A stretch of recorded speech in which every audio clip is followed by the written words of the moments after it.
16 বছর ধরে বৈষম্যের শিকার মুন্সিগঞ্জের শহীদ জিয়াউর রহমান উচ্চ বিদ্যালয়। সাবেক প্রেসিডেন্ট জিয়াউর রহমানের নাম জড়িয়ে থাকায় আওয়ামী লীগ আমলে বিদ্যালয়টি পায়নি কোনো উন্নয়ন বরাদ্দ। জরাজীর্ণ ভবনে হচ্ছে পাঠদান। উদ্যোগে 1994 সালে প্রতিষ্ঠিত হয় মুন্সিগঞ্জের ইকাবি বাজারে শহীদ জিয়াউর রহমান উচ্চ বিদ্যালয়। 2002 সালে বিদ্যালয়টিকে এমপিওভুক্ত করে তৎকালীন সরকার। তবে 2008 সালের পর আর বিদ্যালয়টিতে কোনো সরকারি বরাদ্দ আসেনি। উন্নয়ন বরাদ্দ না পাওয়ায় বেহাল প্রতিষ্ঠানটি। বিদ্যালয় দুটি ভবনই জরাজীর্ণ, খসে পড়ছে দেয়ালের পলেস্তারা, নেই পর্যাপ্ত লাইট, ফ্যান ও বেঞ্চও। তাতে নষ্ট হচ্ছে শিক্ষার পরিবেশ। সময়ের সাথে সাথে কমেছে শিক্ষার্থীর সংখ্যাও।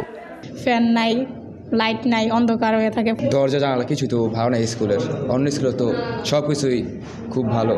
শুধু আমাদের এই স্কুলটার নামকরণ শহীদ জিয়াউর রহমান উচ্চ বিদ্যালয়ের জন্য আমরা হয়তো কোনো অনুদান পাইনি।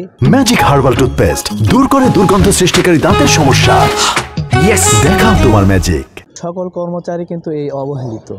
বিদ্যালয়ের প্রধান শিক্ষক জানালেন, বারবার আবেদন করলেও শিক্ষা অধিদপ্তর কোনো বরাদ্দ দেয়নি।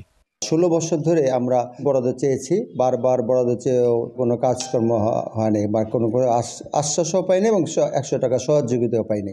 বিদ্যালয়ের উন্নয়নে সহযোগিতার আশ্বাস দিয়েছেন জেলা শিক্ষা কর্মকর্তা। অবকাঠামোগত উন্নয়নের ক্ষেত্রে আমাদের শিক্ষা প্রকৌশল অধিদপ্তর এই বিষয়টা দেখে।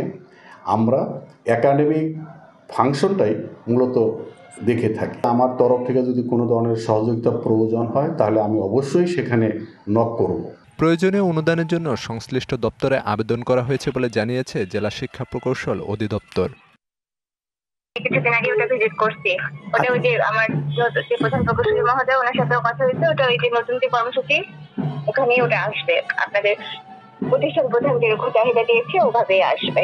শিক্ষার পরিবেশ ফিরিয়ে আনতে ভবন সংস্কার, নতুন ভবন নির্মাণ সহ সরকারিকরণের মাধ্যমে প্রতিষ্ঠানটিকে নতুন রূপ দেওয়ার দাবি স্থানীয়দের। DBC news desk.